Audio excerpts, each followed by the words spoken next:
வணக்கம். நாம கேட்கிற, படிக்கிற, பார்க்கிற ஒவ்வொரு கதைக்குள்ளேயும் ஒரு மேஜிக் இருக்குல்ல? ஆனா அந்த மேஜிக் எங்கிருந்து வருது?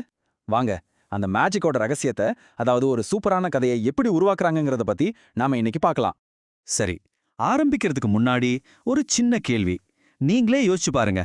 சும்மா வரிசையா நடக்கிற சம்பவங்களுக்கும் நம்ம மனச தொட்டு நம்மள கட்டி போடுற ஒரு கதைக்கும் என்ன வித்தியாசம்? எது அத ஒரு கதையா மாத்துது? அதுக்குன்னு ஒரு ஃபார்முலா இருக்கா? வாங்க அத கண்டுபிடிப்போம். சிம்பிளா சொல்லணும்னா கதைங்கிறது வெறும் சம்பவங்களோட லிஸ்ட் கிடையாது. அதுவே ஒரு தனி உலகம்.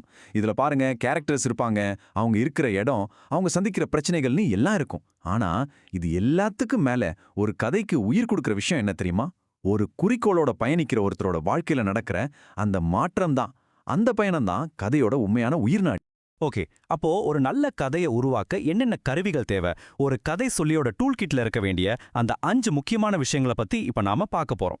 இதோ அந்த டூல் கிட்ல இருக்கிற 5 மேஜிக்கல் ஐட்டம்ஸ் இதுதான்.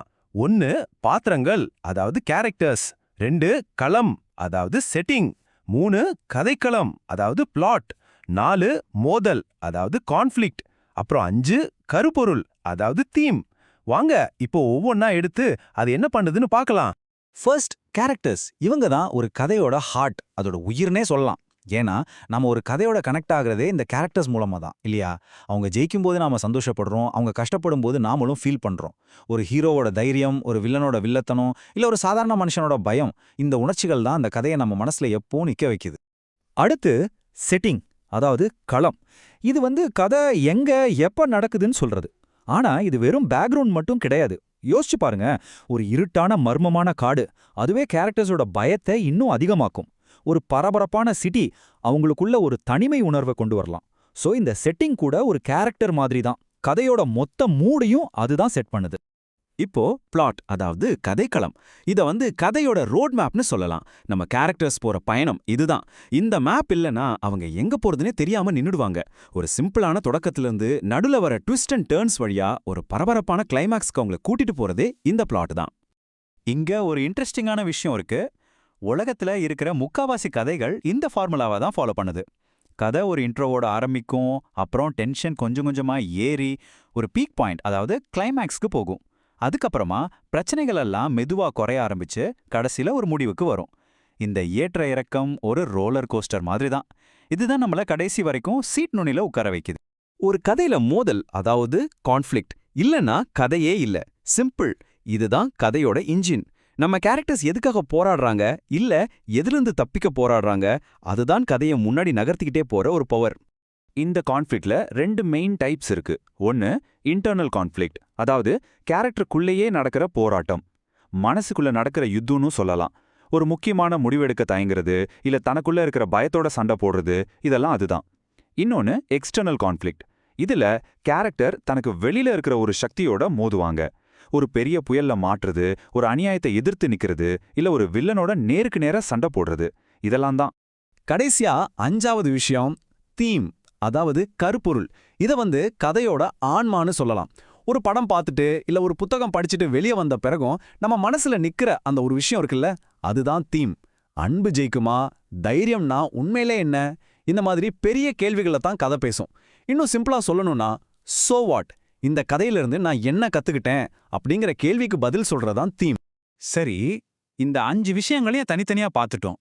இப்போ இதெல்லாம் ஒன்னா சேர்ந்தா எப்படி சூப்பரான கதை ஐடியாஸ் உருவாகுதுன்னு சில உதாரணங்களை பார்க்கலாம். வாங்க. இந்த ஐடியாவை பாருங்க. ஒருத்தர் ரொம்ப டேலண்டா இருக்காரு, ஆனா அவரால் ஜெயிக்க முடியல. ஏன்? அவரை தடுக்கிறது வெளியில இருந்து வர வில்லன் இல்ல, அவருக்குள்ளேயே இருக்கிற பயம். இது ஒரு இன்டர்னல் கான்ஃப்ளிக்ட். இந்த பயத்தை அவர் எப்படி ஜெயிப்பார் பாருங்க. இதுவே ஒரு பவர்ஃபுல்லான கதையோட ஆரம்பம். இப்போ அடுத்த ஐடியா. ஒரு ஏழைக்கு திடீர்னு பெரிய செல்வம் கிடைக்குது. அவரோட வாழ்க்கை ஒரே ராத்திரியில தலைகீழா மாறிடுது. இப்போ என்ன ஆகும்? அந்த பணம் அவரை நல்லவரா மாத்துமா, கெட்டவரா மாத்துமா? இங்க பாருங்க, அந்த திடீர்னு வர்ற திருப்பம் தான், அதாவது அந்த பிளாட் ட்விஸ்ட் தான் கதையோட மெயின் கான்ஃப்ளிக்ட்.